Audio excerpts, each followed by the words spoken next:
Want to meet your homebrew heroes? Register now for the 38th Annual National Homebrewers Conference, June 9th through 11th in Baltimore's Inner Harbor. This year's HomebrewCon features more than 90 speakers, including Charlie Papazian, Stan Hieronymus, Sam Calagione, and Gordon Strong. Register today at homebrewcon.org.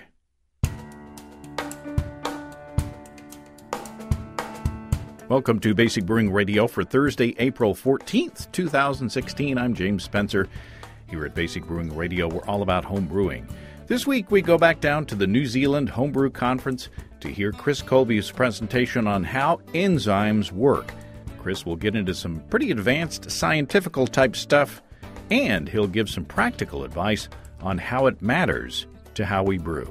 If you're new to home brewing or would like to get into the hobby for the first time, check out our website, basicbrewing.com, where you can find archives of our audio and video podcasts and our DVDs to walk you through basic and more advanced brewing techniques. And if you buy any of our DVD combos, you get a free Basic Brewing bottle opener. And don't forget to get a copy of our Brewer's Logbook. You can use it to log and track up to 50 batches of beer. You can follow me on Twitter. My username is Basic Brewing, all one word. We have a Basic Brewing Radio and Basic Brewing Video page on Facebook at facebook.com/basicbrewing. Thanks again to everybody clicking on the Amazon.com associate link on our basicbrewing.com site. Whenever you think of Amazon, think of us first and go to basicbrewing.com. Click on our associate ad there, our Amazon ad on the right-hand side of the page. It won't cost you any extra, and you'll be helping us to bring you the show. We greatly appreciate your support. We also have associate links for Brew Your Own magazine and the American Homebrewers Association on our site as well. You can find our Basic Brewing iPhone app on iTunes, our Android app on Amazon.com. We have a Windows Phone app. We're on the BlackBerry Podcast Directory, and we're on the Stitcher app as well. If you want to put a tip in our tip jar, some coinage in our guitar case, you can go to basicbrewing.com/support. And thanks to everybody who's done so already. We don't have a lot of time for the mailbag this week. Tons of great information to get to. However, I do want to thank everybody who wrote in after I asked last week if Steve and I get too silly when we're tasting beers for experiments and such. And, of course, everybody who wrote in said, no, keep being silly and stay the course. Of course, those who do think we're too goofy probably don't listen anymore, but that's okay. I like to say that our podcast is designed to appeal to those who like our podcast. So, for those who've stayed with us for all the goofiness, I say thanks and cheers. Speaking of those who stayed with us, let's talk for a minute about our sponsors, Desiree and Dave from High Gravity in Tulsa. If you go to highgravitybrew.com right now, one of the featured beer kits is called Rough Tail Brewing's Hoptometrist. It's part of the OK Plus Craft Brewery series, featuring homebrewed versions of some of High Gravity's favorite beers brewed by Oklahoma breweries. Now, this beer ingredient kit is based on Rough Tail Brewing's Hoptometrist, an American-style double IPA that is crisp, dry, and very drinkable with just enough malt to support the huge bitterness and intense, piney, citrusy, dank hop presence. Yum. Now, this is a kit that requires confirmation, configuration and confirmation, but it requires configuration. It's not a one-size-fits-all kind of a thing, which is very good.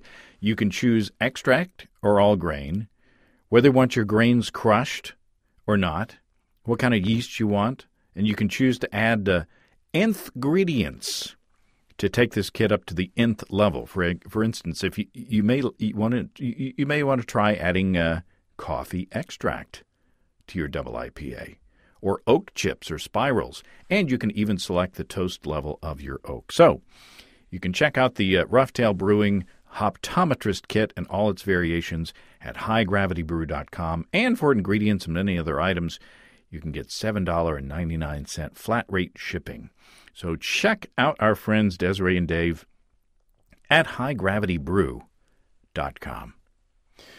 Okay, now this week's episode is pretty advanced stuff, but don't let that scare you away. If you haven't gone into all-grain brewing, please don't let that scare you away from going into all-grain brewing. You don't have to know all of the stuff that Chris talks about to brew great all-grain beer.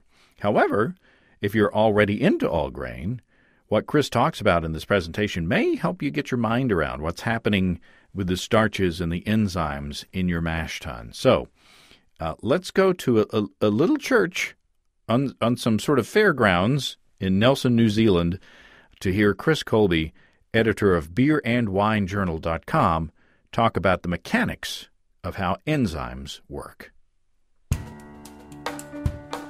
Ladies and gentlemen, Chris Colby! Flew in from America, and boy, are my arms tired.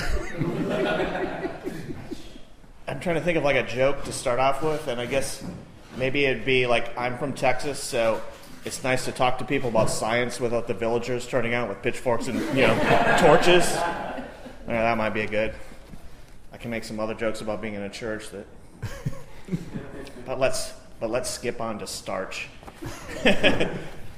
Barley starch and its degradation by malt enzymes. Okay.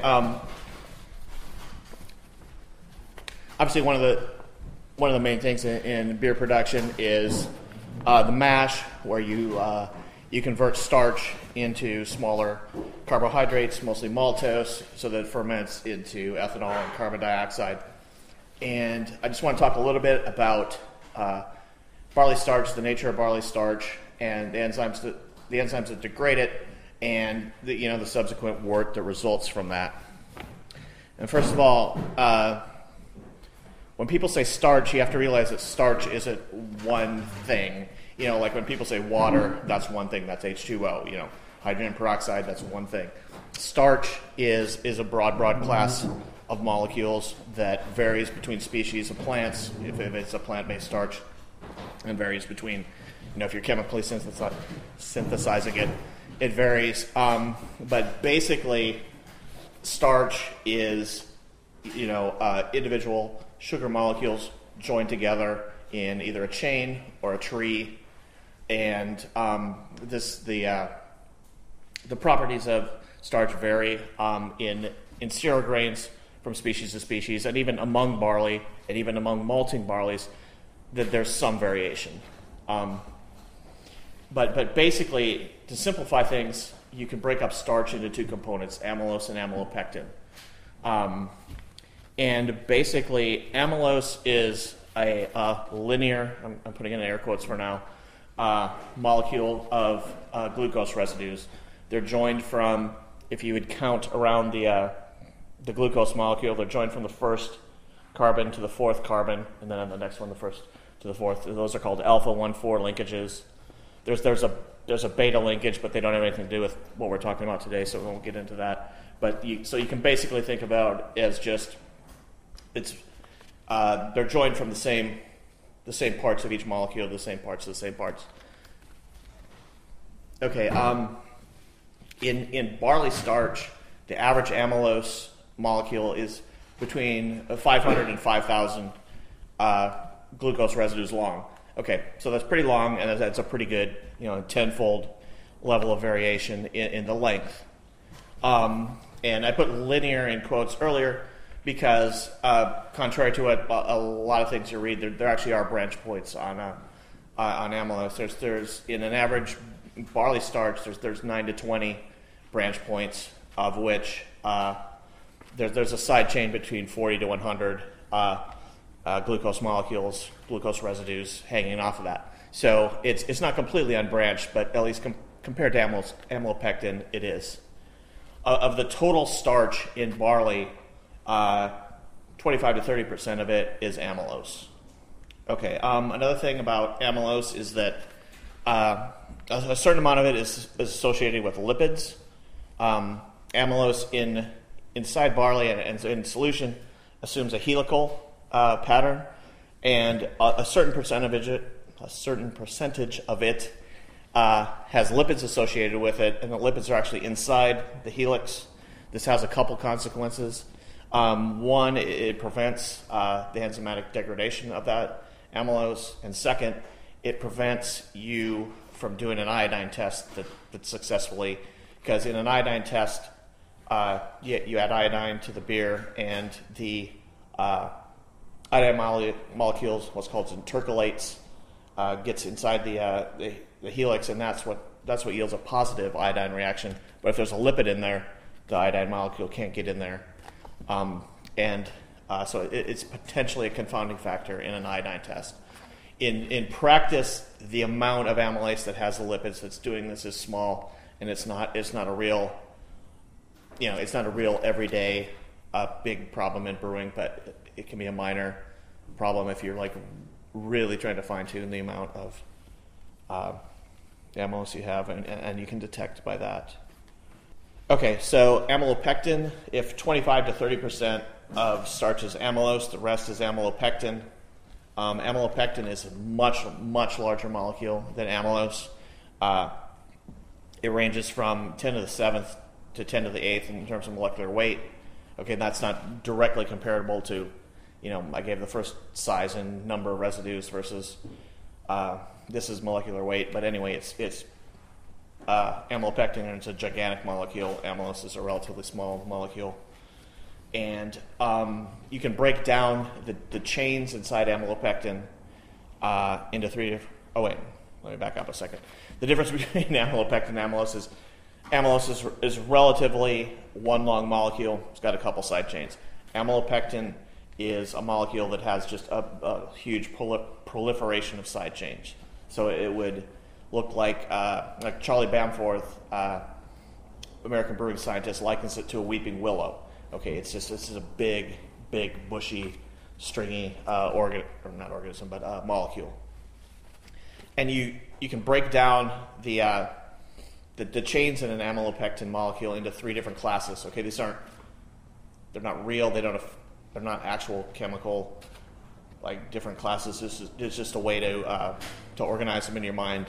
There's a C chain, which is basically the chain that has a single reducing end. Okay, on any sugar or any reducing sugar, there's one end of it that's called a reducing end and one end that's called a non-reducing end. Okay, a reducing end, it simply means it can donate electrons to another molecule.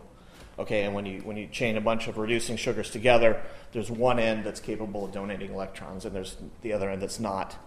And so there's a reducing end and a non-reducing end. In amylose, it's essentially one long chain, so there's one reducing end and a non-reducing end. In amylopectin, there's one reducing end and tens of thousands of non-reducing ends because it's branched. So in amylopectin, there's a C chain, which is the string of glucose residues that contains the reducing end. Okay, all the other branching molecules that come off of that are called the B chain, and then all the branches that come off it that are a single chain are called the A chains. And again, that's just a way of categorizing them. There's no real biological reality to that. An interesting thing about the A chains that come off, they're helical, just like amylase is, or amylose is. And so those are the two forms of starch in barley, and indeed the two forms of starch in any cereal grain. Okay, so within a grain of barley, though, or a grain of malt, starch it's not just randomly dispersed throughout the whole the whole seed. It's sequestered into granules, and there's two discrete sizes of granules. There's the large lenticular granules. Lenticular just means lens-shaped, essentially. And these are 15 to 20 micrometers in size. Okay, small, but large compared to the other ones. The other size is small, irregularly shaped granules. Okay, and these are less than 10 micrometers. So these are two discrete size classes. They're not just a gradation that someone has chopped up in the middle. There's the less than 10, and there's 15 and larger, up to 25.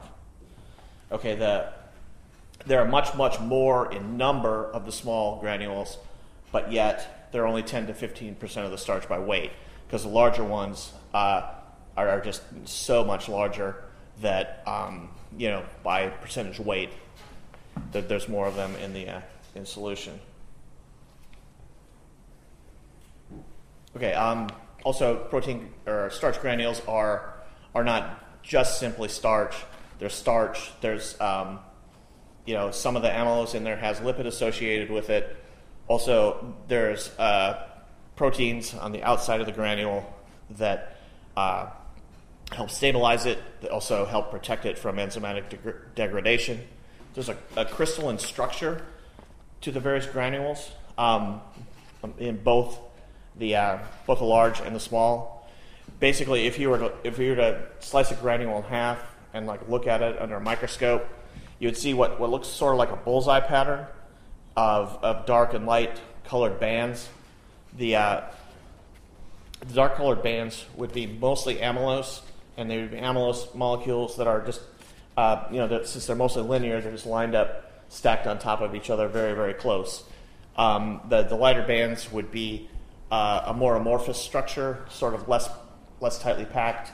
These would be the amylopectin molecules that are just, since they're more bushy or whatever, they occupy more space and they aren't packed as tightly.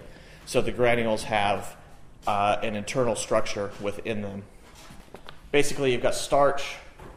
It's amylose and amylopectin. It's and there's more amylopectin by weight than amylose, and then you've got big granules and less granules, and there's more weight to the big granules. And as a brewer, what you're interested in is degrading all that, or at least a large percentage of that, into simpler sugars that the yeast can digest and ferment. And so, and that's done by enzymes. Okay, and I want to talk a little bit about just how enzymes in general work first, and then we'll move into how enzymes specifically in brewing work. Okay, an enzyme is a biological catalyst. Okay, and to understand what that means, you have to know what a catalyst is. Okay, in chemistry, a catalyst is something that causes a chemical reaction to occur at a much faster rate than it would normally. Okay, catalysts do not cause reactions that would not occur. They don't cause reactions that are energetically unfavorable to occur. They just make reactions that are energetically favorable to occur. They make it occur at a much higher rate. Okay, and the second thing about a catalyst is that they're not consumed in their reaction. When an enzyme catalyzes a reaction, products come together, or the substrates come together, the product is formed, and the enzyme can go on and catalyze that reaction over and over and over. In chemistry, that's a catalyst can hypothetically last forever. In biology, enzymes break down after a while, just wear and tear. But for at least at a first blush, they're not used up in the reaction.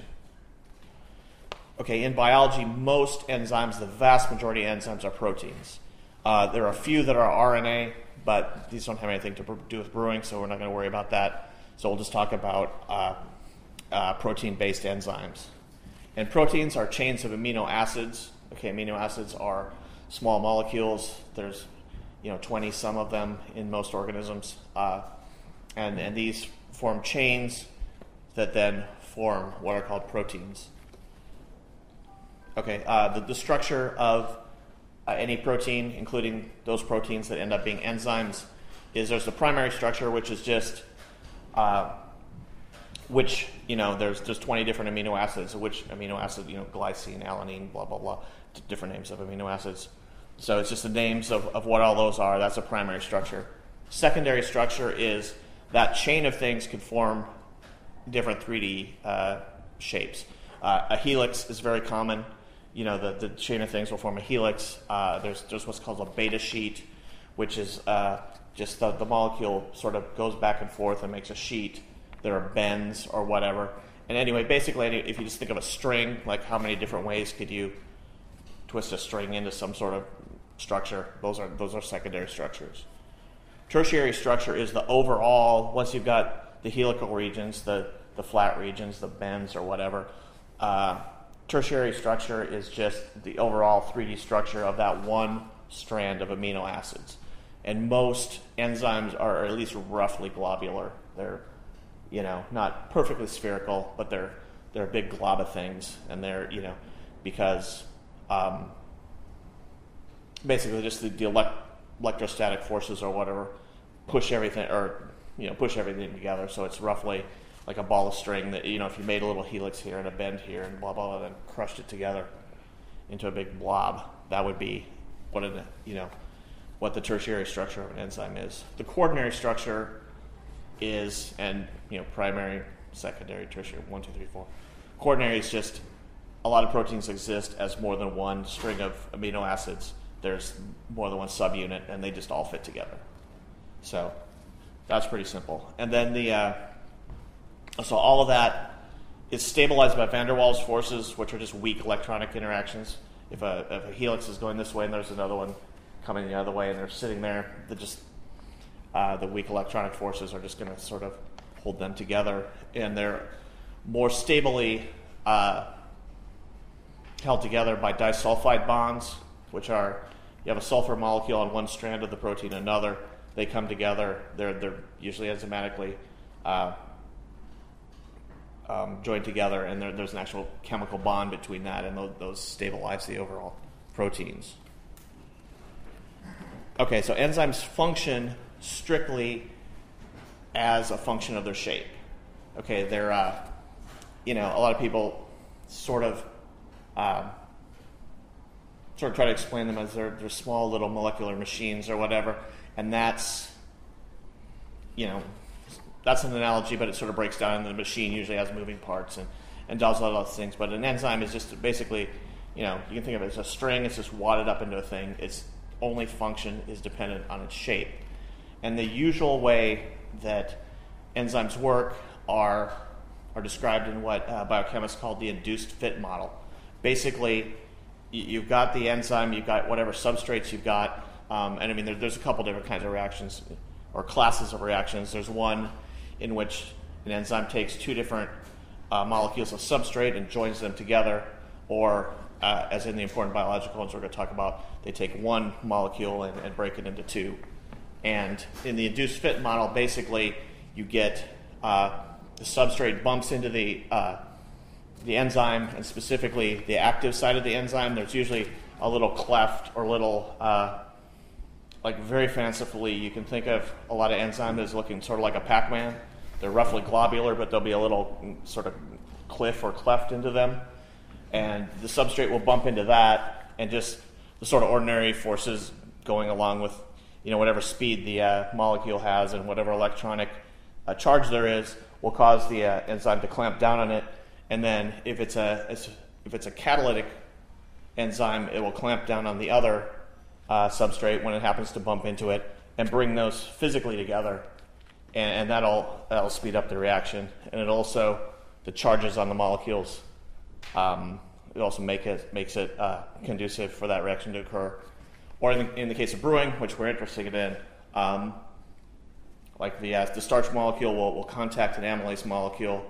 The amylase will clutch onto just through ordinary chemical means, will clutch onto the starch molecule, and it'll bend it a little bit such that when a water molecule comes and happens to bump into it, it's in the perfect position for one hydrogen from the water to be transferred to one part of the starch, and the hydroxyl group, OH group, to be transferred to the other, which breaks the molecule in two. And that's called actually hydrolysis. Hydro meaning water, lysis meaning breaking. So the enzymes in malt degrade starch into sugars by hydrolysis. And a sort of an interesting quirk of this is you can actually, in laboratory mashes, you can actually achieve over 100% extract efficiency. This is because extract efficiency is you would measure all the starch in the grain, and then you measure the weight of all the sugars afterwards. And if the weight of the sugars afterwards is the weight of the starch plus the component parts of water that have been added to it, you can actually get, I think the top limit is you can get 105% extract efficiency. But that's if you're in your lab and you grind the malt into dust and probably add exogenous enzymes. That's not a brew house achievable goal. nor would the beer you produce from it be something probably worth drinking. But technically, you could get over 100% extract efficiency. Okay, so enzymes, again, if you just think of a big string of amino acids, they don't have any brains. They're not controlled by anything. They just float around in solution. If they happen to bump into the substrate, just the ordinary forces of electronic attraction and just physical shape cause them to bind to each other. And so enzyme kinetics is, well, on the one hand, it's thousands and thousands of scientists study, and it's very complex. On the other hand, the basics of it are really, really easy. If you have an enzyme and a substrate in the same beaker together, the rate of the reaction is basically determined by temperature. If you take any solution, if it's near freezing, reaction is going to go very, very slowly. If you're assuming a substrate that's always available to be attacked by the enzyme, heat it up, it's going to go faster and faster and faster and faster. And that's just the rate of an individual enzyme is always going to climb as temperature goes. But enzymes, again, if they're just balls of amino acids, they eventually, you reach a temperature where the forces of the heat and all the molecules from the solution bumping against them are going to disrupt their structure, which is called denaturation. So as you go up in temperature, most of the molecules are going to hold together, but then you get to a point, which is called the denaturation point, and over that, some of the molecules are going to start coming apart. And the higher you get over that denaturation point, the faster the molecules are going to denature. Okay, one thing that when you read in brewing, they often give the denaturation point of proteins. One thing to keep in mind is this is not an instantaneous thing. It's not as if, let's say if the protein denatures at 60 degrees Celsius, it's not as if 59, everything's fine, and at 60, instantly everything goes to hell. It's like you get there and it starts. And the higher, the farther you get over the denaturation point, the quicker you're going to degrade the enzyme. And so if you look at overall enzyme activity that's based both on how fast are the individual molecules working and which are denatured, you get to a point at the denaturation point where it's a trade-off between the two. I sort of liken it to this. Let's say this is a dumb example, but it sort of works. Let's say you're in a room that's temperature controlled and it's full of wasps, right? At a certain point, if it's really cold, the wasps are going to be hanging out. They're not going to be stinging anyone. You start heating it up, they're going to be more and more active individual wasps. So you get to a point where all the wasps are active, but they're not dead, and you're going to have, they're going to be stinging a lot. Heat it up a little bit more, and the individual wasps that remain alive are going to be more active and stinging people more, but the ones that are dead are going to contribute to less overall being stung. So in any way, if you reel that back into the enzyme example, as you heat an enzyme and substrate solution up, the rate of reaction with regard to an individual enzyme, it keeps going up with heat, but the probability that it gets knocked out by heat goes up, and so there's a trade-off in there. And this trade-off is very real in mashing. As we'll get to, there's a couple different enzymes that are most important in starch degradation, alpha amylase and beta amylase. Alpha amylase tends to be fairly heat stable. You really have to jack up the heat way beyond mash temperatures to get it to degrade. But beta amylase is a little more heat sensitive, and in a single infusion mash at a high temperature, the number of beta amylase molecules in the mash is actually decreasing as you go. Alpha amylase staying pretty constant, but at a high temperature single infusion mash, beta is starting to tail off. Okay, an interesting twist on this whole thing in starch degradation is starch itself is more available to be attacked by enzymes once it's been gelatinized. Okay, when it's at lower temperatures, starch is packed into granules, and it's really just physically protected from attack from enzymes because the enzymes can only potentially hit the outside of the granule and can only potentially degrade those starch molecules that are on the very outside. And in addition, given that the outside of the starch granule has proteins covering it, that further lowers the amount that enzymes can degrade starch. Okay, they don't degrade it they don't protect it to the point that starch degradation is 0, but they slow it way down. If you heat up a solution of amylase enzymes and starch, you get a pretty flat line early on. Once you get to about, I should have calculated this into centigrade, but it's like once you get around a little bit over 110, the starch softens up a little bit. It's not gelatinized yet, but it softens up a little bit, and the rate of reaction goes way up. And then when you get to the actual gelatinization temperature of barley starch, which is a little bit lower than most single infusion mashes, then you get another big increase. So, like an interesting sideline to this is that you can, if you wanted to mash, like most people mash, single infusion mashes usually take about an hour. For a lot of, if higher diastatic malts, you can get by with less.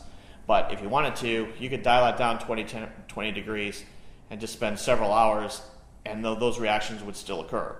It would just take longer. And secondarily, given the mash is a mix of all other things, you would be keeping a lot of other enzymes active as well.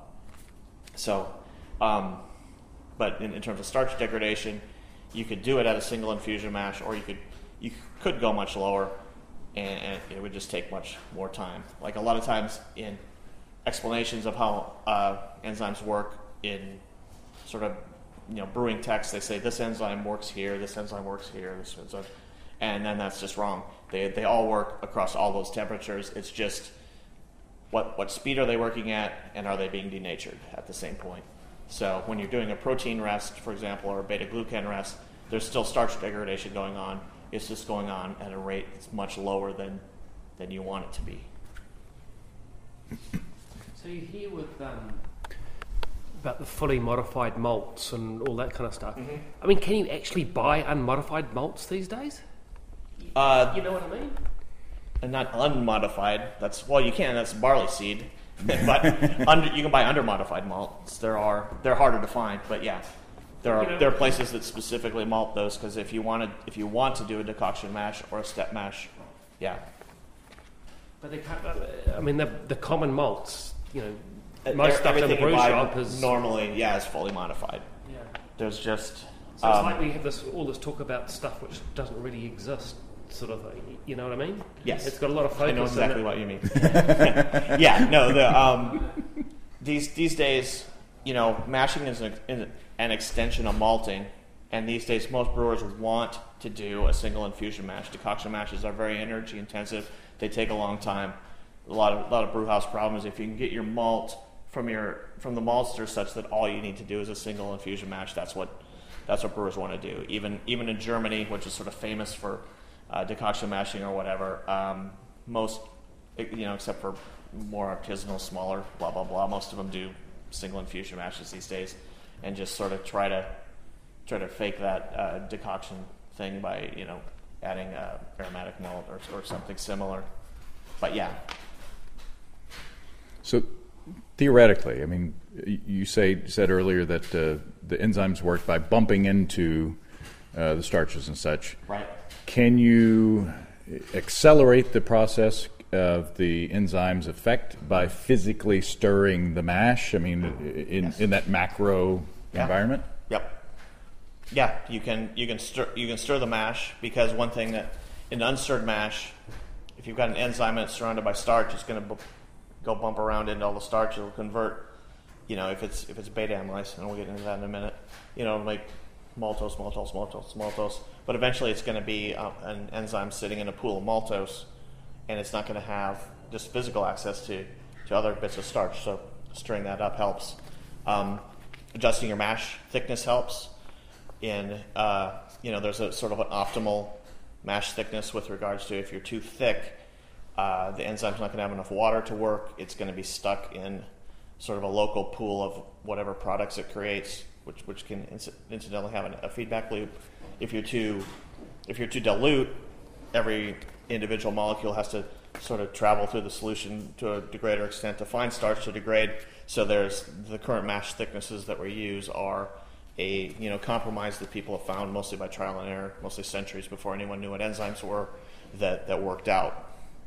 So American homebrewers tend to use, and again I should have converted this all into metric units like normal humans use, but in our primitive English units it's 1.25 quarts per pound of malt, and that's a pretty good compromise that you can fit it all in a mash tun, but you get all the mash products or all the starch degradation that you want in an hour. Those grandfather mashes yesterday, a lot of those look really wet to me. Not mine. Well, yours was stuck. In theory, and I have to say, I'm sorry, but I'm used to talking to Chris while he's talking. So, but in theory, if you were brewing in a bag and you were doing a really thin mash, you could counteract that thin mash by stirring more often to make those enzymes bump into the starches more frequently. It helps. I mean, just plain physically getting the molecules to bump into each other would help. Likely, higher temperature. And, So in that regard, some traditional English mashes are thick mashes. Yeah. And so what are they achieving by having the thick mash, other than limiting the effect of the enzyme? Well, their English mashes tend to be thicker than German mashes, but they're not so thick that they run into problems. I mean, in any mash tun, you've got whatever volume you want, and you want to get as much, sugar out of that mash tun as possible. So they're just scaled to be. They mash at about the thickness that most American homebrewers mash at, and it produces a good result. But you start going a little bit thicker, and you start running into problems. There's at the mash thickness that American homebrewers use and English homebrewers use, you could go a little bit thicker, and not have too much problems, but a little bit more, and you're starting to get into the point where there's just not enough water for the reactions to occur, and the products of the reaction feed back, because just as the amylase enzymes can latch onto starch molecules, they can also latch onto sugar molecules, since sugar molecules are the same shape, and enzymes don't know that they're latching onto maltose versus starch, and so there can be feedback inhibition of that. So just trial and error has led English brewers to find out what works. So it might be their aversion to water to bath once a week and stuff like that. Yeah, that might be a separate topic. So just going back to when you said you could mash it for several hours, so 45, which is 20 below I work in Celsius. So what effect would that have on the fermentability? Because normally when we're talking about, we want to dry beer, you aim sort of low 60s, thicker beers, 60 and 70, to hit those or denate those enzymes and get shorter changes. What would that lower mash temp do over several hours? What sort of fermentability would you have? Well, the lower mash temperature, it would just take longer for the starch degradation to occur, but it would, depending on how much lower, you would just have a lot of other enzymes that keep on working, like the protein, the protein degrading enzymes would keep working if you were low enough. And the beta glucanases, that wouldn't hurt. That would just lower your viscosity. But if you mash too long at a low temperature, not only are you just wasting time as a brewer, because you could do it faster at a higher temperature, but you're killing your head, your foam capability, and it's just brewers like everyone want to get the brew day done. If you could do something in an hour at normal mash temperatures, why do it at 2 or 3 hours at lower? It just doesn't make sense. And then plus when you have the other problems associated with all the other, because it's not just starch and starch degrading enzymes, it's every possible enzyme in the in barley. So one time-saving element is that overnight mash, where you mash in the night before, leave it for 8 hours, come to it the next morning. If you've got a well-insulated mash tun and you're keeping your temperatures at a reasonable level, is there any disadvantage to that? The longer your mash, if you're trying to make a very dry beer, very fermentable, an overnight mash isn't going to hurt. If you're trying to make one with a lot of enough residual carbohydrates to have a fuller body. A longer mash is going to be a challenge because you're sort of running into, the more you mash, the longer you mash in time, the more opportunity the enzymes have to act. But on the other hand, the longer you mash, if it's at a high enough temperature, some of those should be inactivated. And it's really like, it's just sort of finicky. I mean, if I were to do an overnight mash, I would probably mash at the, do the mash I wanted, whether it's a step mash or a single infusion mash. Then I'd mash out, or maybe even heat it up to almost a boil, and then let it sit hot rather than cold, because then I would have less unwanted extra enzyme action. And in a thick mash, heating it up almost to boiling is not really going to pull out any tannins at that point, because the sugar concentration is high, the pH is low, and it's just not favorable to that. So, I mean, I would say if you're making a dry beer and you want to let the mash sit at mash temperature overnight, that'd be good, because you have extra time. If you're trying to make a full-bodied beer, you might be a little disappointed by letting it go that long, just because the enzymes have more and more and more opportunity to work. Okay, so there's several enzymes that degrade starch. These are alpha amylase, beta amylase, limit dextranase, and then there's a suite of other minor enzymes that I'm going to skip. Probably the most important of those is alpha glucosidase. Okay, this is a molecule that clips one sugar residue off the non-reducing end, which if there was a lot of it and it was very active, that would be very important in mashing, but there's not a lot of it, and it mostly gets killed early on during malting, and so it doesn't make a big effect.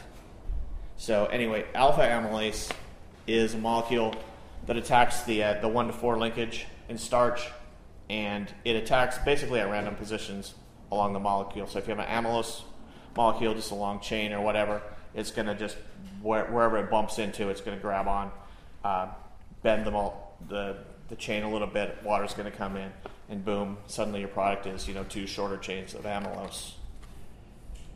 Alpha amylase, the enzyme is developed during malting. There's very little alpha amylase in barley seed, but when the malt is steeped and germinated, these alpha amylase is produced during that period. Alpha amylase is relatively heat stable. It stays mostly intact up to about 80 C. There's Celsius. Good for me. Wall them up.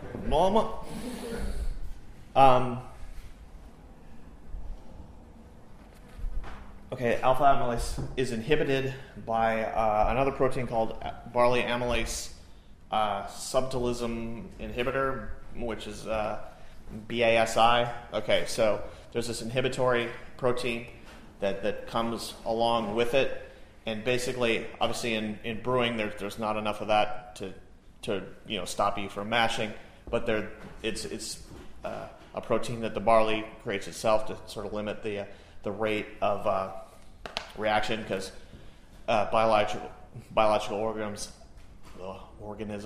don't just let reactions go unabated.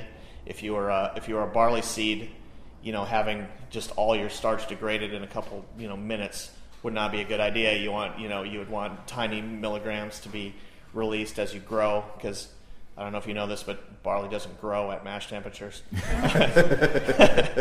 You don't grow it when it's stinking hot. It's there. So there's a lot of ways that organisms have to regulate the rate at which enzyme reactions occur, and one of them is the BASI that slows the rate of alpha amylase. Alpha amylase is, as I mentioned before, it's inhibited by overly thick mashes, and the overly thick mashes, the reason that it's inhibited is lack of water and also sugar concentrations, which just compete in the active site for binding. Okay, so the other molecule of interest is beta amylase.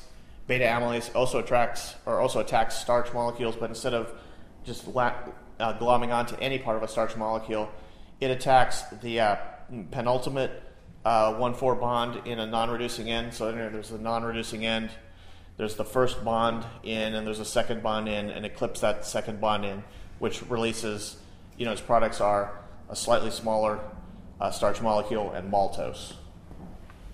An interesting thing about beta amylase is it's not produced during malting. It's already present there in the barley seed, and in barley it's present. It's attached to an inhibitor of its own, which is actually protein Z, which, if you went to my foam talk, is a foam positive molecule.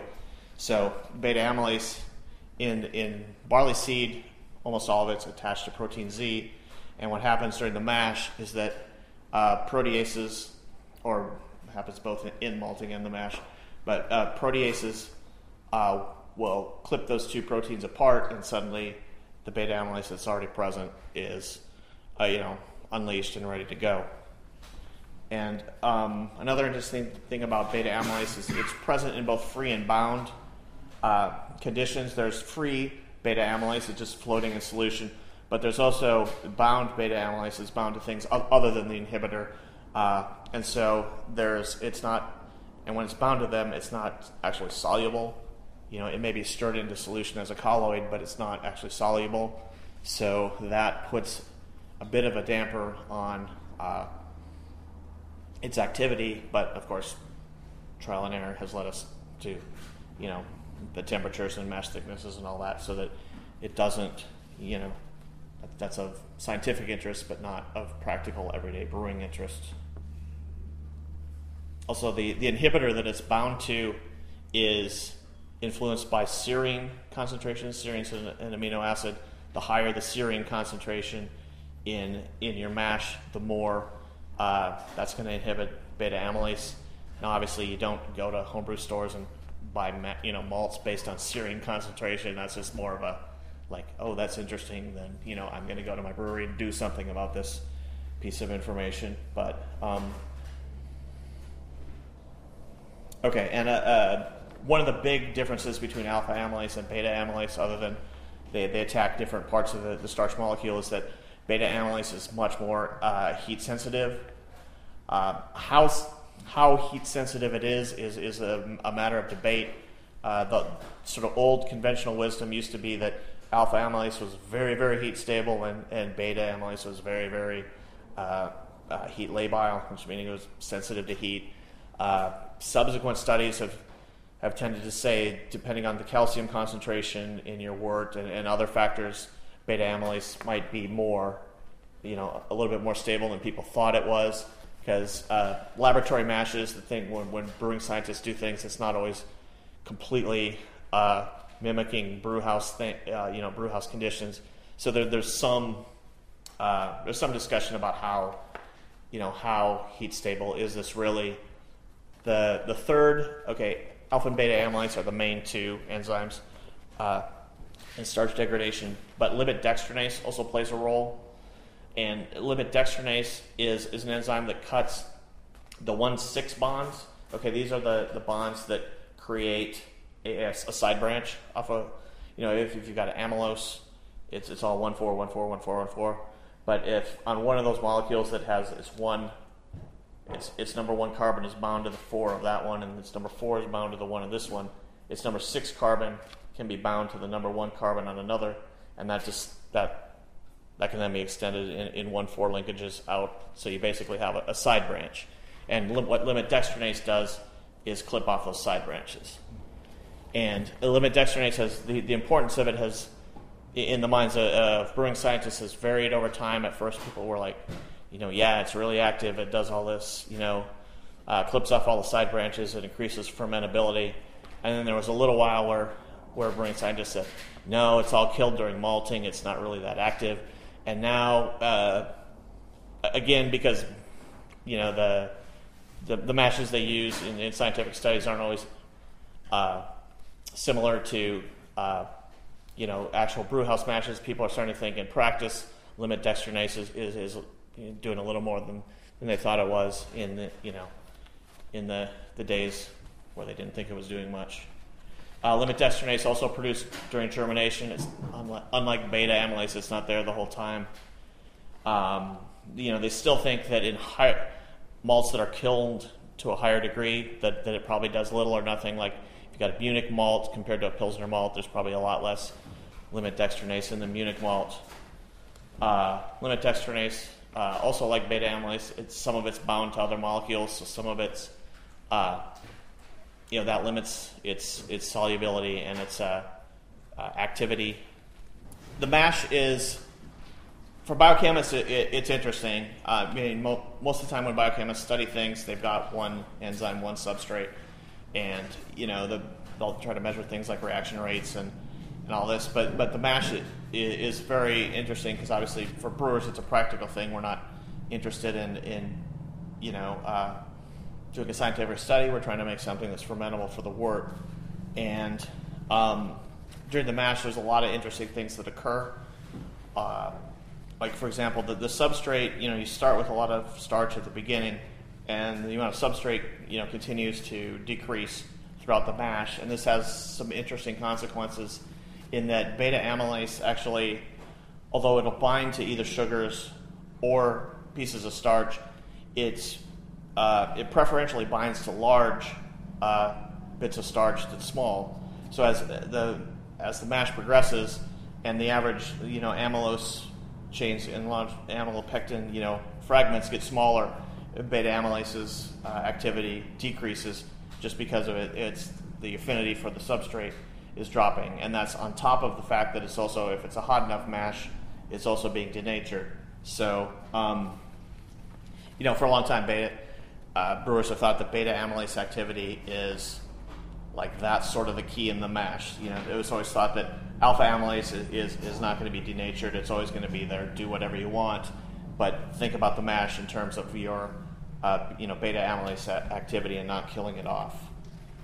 Okay, I went over MASH thickness: too thick, bad; too thin, bad. There's nice.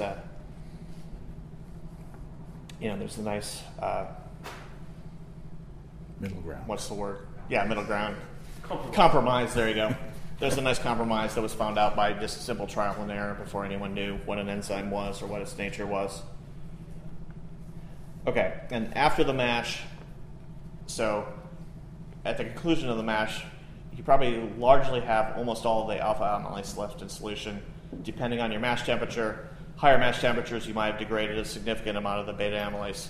At lower temperatures, you probably have, talking about higher and lower within the range of a single infusion MASH, probably have most of it still left, but that you go on to a mash out there.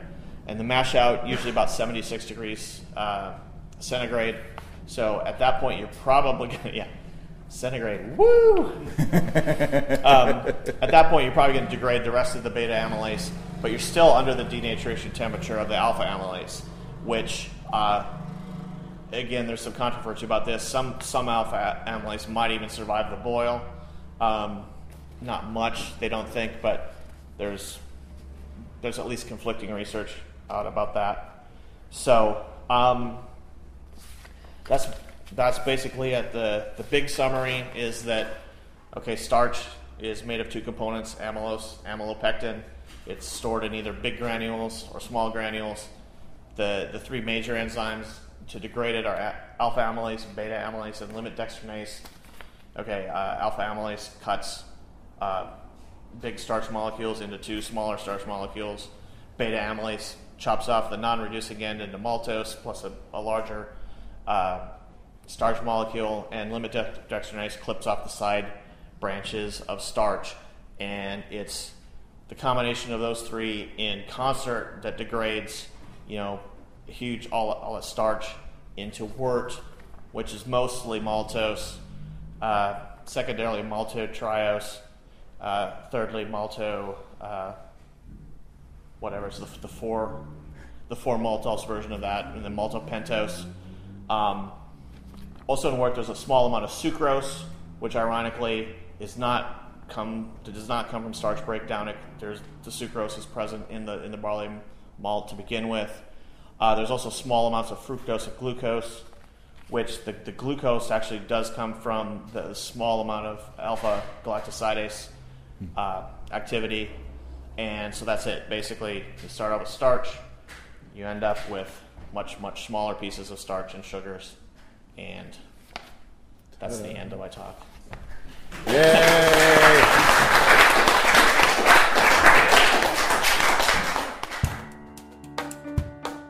Thanks again to Chris. You can read posts from Dr. Chris Colby about New Zealand on beerandwinejournal.com, along with a series on foam, how it's made, what's made of, all that stuff. More advanced stuff on foam there. Now, I recorded Chris's keynote on foam at the conference, but the sound quality is not the greatest, so I hope to be able to salvage that in an upcoming episode. But we will have more stuff from New Zealand coming up in the next few weeks, so stick around. In the meantime, if you have brewing questions, show suggestions, or just want to say howdy, write to James at basicbrewing.com or just fill out the contact form on basicbrewing.com. And please don't forget to tell us where you're from. Check out our support link where you can throw a couple of bucks into the tip jar by subscribing financially to our podcasts. Be sure to check out our DVDs, Extract Brewing and Partial Mashing, Stepping into All Grain, Low Tech Lagering and Decoction Mashing, and Introduction to Wine Kits. You can find them all on our site. You can get a free Basic Brewing bottle opener with any DVD combo. You can check out our Basic Brewing shirts in the store as well. You can find our logbooks where you can track and log up to 50 batches of beer. Check all of that out at basicbrewingshop.com. And thanks to everybody who's continued to click on our Amazon.com link. We appreciate the support there. Our featured products this week that were purchased through the link are Smith Corona Typewriter Ribbon Spools, black and red ink. Do you remember those? I do. I had a little portable typewriter in college.